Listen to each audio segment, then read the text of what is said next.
गायत्री के विषय पर चर्चा आगे बढ़ रही है। आज हम भर्गो के अक्षरों पर ना जाते हुए पहले देवस्य और धीमहि का भाव और उसका मर्म पूर्ण करेंगे। तदुपरांत इनके अक्षरों और उनसे उत्पन्न होने वाली सूक्ष्म तरंगे और तदनुरूप संबंधित ग्रंथियों के विषय में भी चर्चा आरंभ करेंगे। पर आज केवल देवस्य, भर्गो देवस्य, देवस्य दिव्यता। दिव्यता, देवता शब्द को जानना आवश्यक है। देवस्य को जानना आवश्यक है। एक बात दिव्यता के विषय में यह समझ लेनी चाहिए कि दिव्यता का मर्म देना होता है, निश्चित रूप से देना होता है। दिव्यता का तात्पर्य संकीर्णता नहीं है, दिव्यता का तात्पर्य बंधन नहीं है, देना है। अपना दायित्व समझते हुए जो करना है उसका निर्वाह करते चले जाना, उसे दिव्यता कहा जाता है। पर दिव्यता अनकंडीशनल नहीं होती, यह हमेशा याद रखना। आसन बदल लो। दिव्यता अनकंडीशनल नहीं होती, बिना शर्त नहीं होती। दिव्यता अपने हिस्से की शर्त पूरी कराने के उपरांत ही, चाहे वह जल हो, अग्नि हो, पृथ्वी हो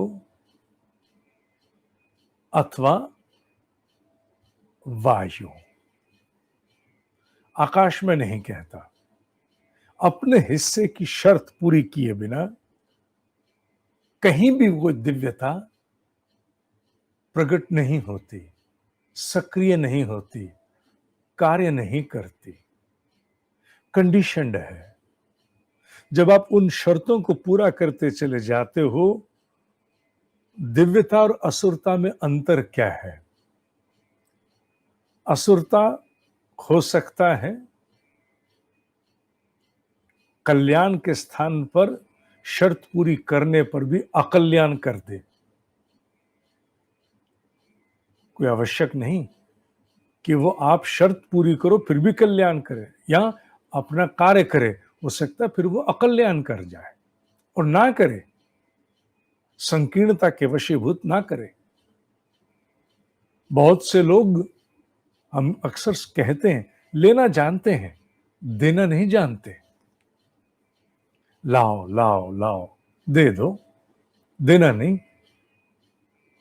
पर दिव्यता में ऐसा नहीं है। दिव्यता में शर्त पूरी हुई नहीं, देव तत्व अपने आप को रोक ही नहीं पाएगा, उसे देना ही होगा।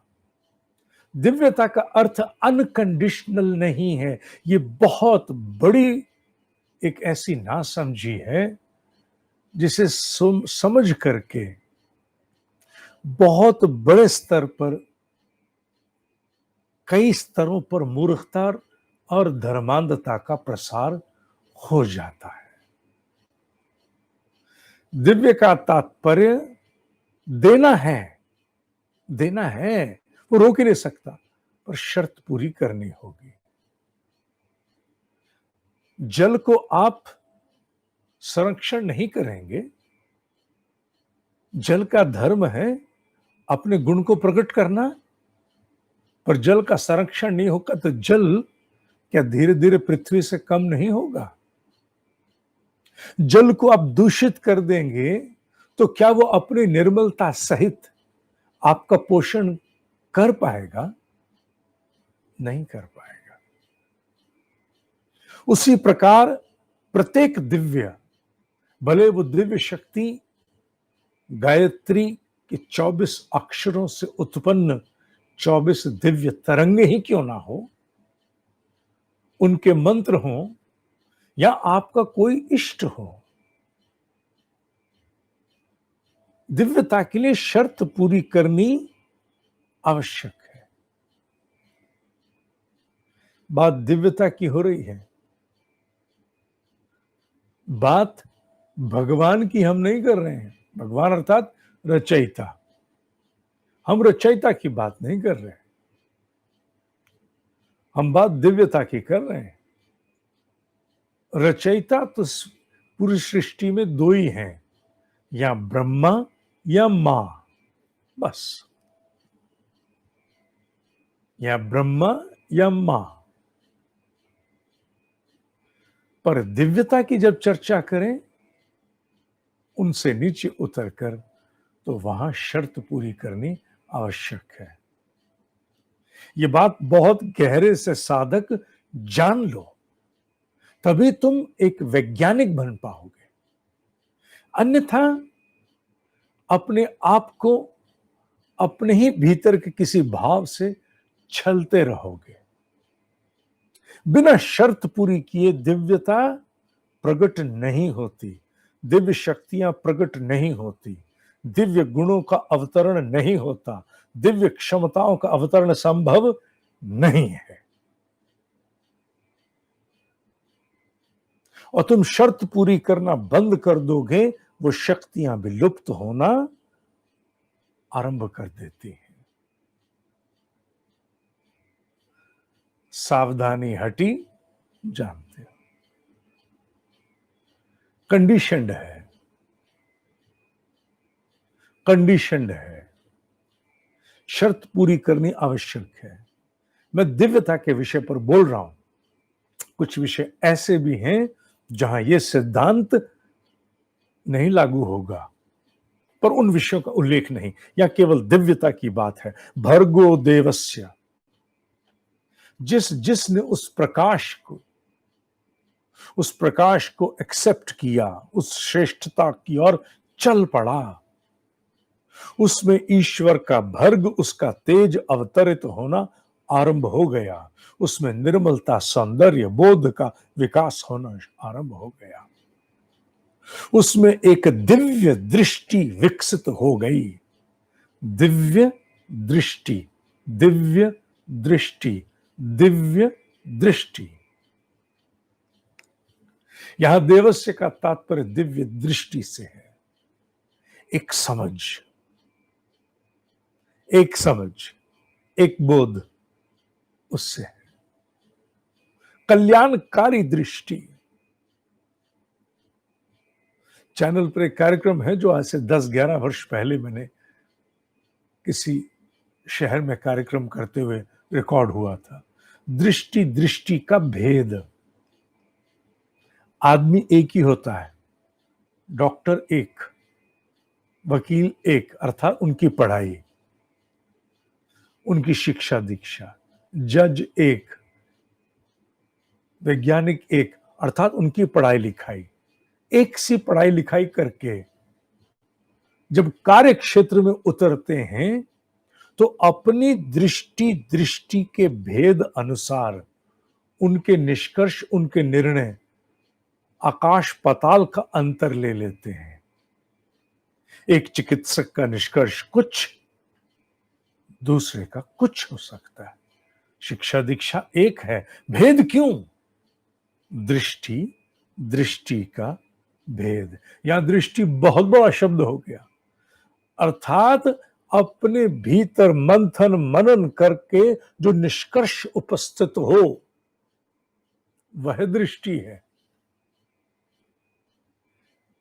कहते हैं कानून एक होता है, पुस्तकें सब वही पढ़ के आते हैं, संविधान एक है, पर एक जज कुछ और निर्णय लेता है, दूसरा कुछ और। इसलिए जब बेंच बैठती है, 5 जजेस की बेंच बैठी, 3-2 पर निर्णय हुआ, अर्थात 2 का निर्णय भिन्न, 3 का भिन्न। क्यों? सामने आया वह मामला एक, सब कुछ एक, शिक्षा दीक्षा एक, दृष्टि दृष्टि का भेद। दृष्टि का तात्पर्य है वो संपूर्ण प्रक्रिया जिससे हो करके तुम अपने जीवन के निष्कर्षों को प्राप्त होते हो, वो है दृष्टि। और जैसे जैसे मनुष्य में गायत्री का भर्ग, उसका तेज अवतरित होना आरंभ हो जाता है, वैसे वैसे उसमें एक दिव्य दृष्टि का प्रादुर्भाव होता है। दिव्य दृष्टि का प्रादुर्भाव, वो दिव्य दृष्टि उसे प्राप्त होनी आरंभ हो जाती। यहां दिव्य दृष्टि का तात्पर्य आरंभ में, आरंभ में, तीसरी बार बोल रहा हूं, आरंभ में अतीन्द्रिय क्षमता नहीं है, पैरानॉर्मल नहीं है, मेटाफिजिक्स का क्षेत्र भी नहीं कह रहा हूं मैं, वो तो वैसे शुरू पहले ही हो जाता है, पर फिर भी यहां दिव्य दृष्टि का तात्पर्य केवल इतना है, अभी अभी अभी अभी। हाँ, वो सब भी होता होगा, वो सारी क्षमताएं भी स्वाभाविक हो जाता है, पर यहां दिव्य दृष्टि का तात्पर्य है मनुष्य में दिव्यता का अवतरण, मनुष्य में दिव्यता का विकास, उसकी सोच में दिव्यता, उसके निष्कर्षों में दिव्यता, उसके निर्णयों में दिव्यता, उसके भाव में दिव्यता, अंग्रेजी में कहें तो उसकी अप्रोच में दिव्यता, उसकी हर विषय के प्रति, व्यक्ति के प्रति, परिस्थिति के प्रति अप्रोच दिव्य हो जाती है, संकीर्ण नहीं रहती, संकीर्ण नहीं रहती, दिव्य हो जाती। उसे दिव्य दृष्टि कहा गया। यहां दिव्य दृष्टि को समझना आवश्यक है। दिव्य दृष्टि के अलग सोपान हैं। मैंने कहा ना, गायत्री अभी तो केवल सामान्य व्याख्याएं ही हो रही हैं, पर जैसे सम्यक स्तर की साधना आपने की, जिनको 150 दिन पूरे हो गए, उससे पहले नहीं, अभ्यास करते, उन्हें हम समुन्नत स्तर पर ले गए। पहले आप सम्यक थे, अभी आप जो साधना कर रहे हो आप सम्यक हो। जब आप 150 दिन की साधना पूरी करोगे तो आप समुन्नत हो जाओ, फिर तीसरा चौथा लेवल ऐसे आएगा। तो 150 दिन पूरे होने पर उसी प्रकार गायत्री के इन शब्द और अक्षरों के जो मर्म अभी आप जान रहे हो, उनके अलग ऊपर के स्तर भी हैं। अर्थात दिव्य दृष्टि का तात्पर्य यहां पर वो भी है जो अतीन्द्रिय क्षमताओं से भी संबंधित है। पर अभी हम केवल दिव्य दृष्टि यहीं तक जानना चाहेंगे कि दिव्य दृष्टि का तात्पर्य है जैसे जैसे ईश्वर का तेज, ईश्वर का भर्ग भीतर अवतरण प्राप्त करता जाएगा, अवतरण प्राप्त करता चला जाएगा, वो प्राण, वो प्राण, प्राण है ये प्राण मुद्रा है। वो प्राण जितने अंशों में भीतर आएगा, उतने अंशों में ये और ये एक ही होता है, ये और ये एक ही है। ऐसे इसलिए करते हैं ताकि ध्यान में कई बार खुल जाती है ये, इसलिए लॉक कर लेते हैं। प्राण चाहे यूं चाहे चिद ज्ञान दोनों में अवतरण होना आरंभ होता है, वैसे वैसे मनुष्य की दृष्टि में विस्तार होता है, व्यापक हो जाती है। व्यापक होने का तात्पर्य क्या है? हम कहते हैं ना, जब हम ध्यान करते हैं बोलते हैं प्रकाश व्या जन, कोई कोना छूटा ही नहीं, अस्तित्व का कोई कोना नहीं छूटा जहां प्रकाश ना पहुंचा हो। अरे शरीर में, विचार में, भाव में सब प्रकाशित हो गए। उसी को कहते हैं व्याप। मनुष्य की दृष्टि व्यापक हो जाती, विस्तार प्राप्त कर लेती है, अपने से ऊपर उठती है, अपने अतिरिक्त औरों को भी समाहित करती है, काल को भी समाहित करती है।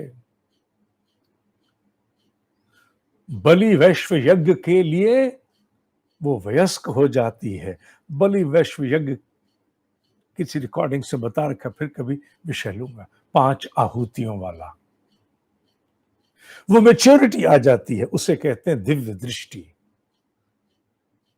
दिव्य दृष्टि छोटा शब्द नहीं, पर ये कंडीशनल है।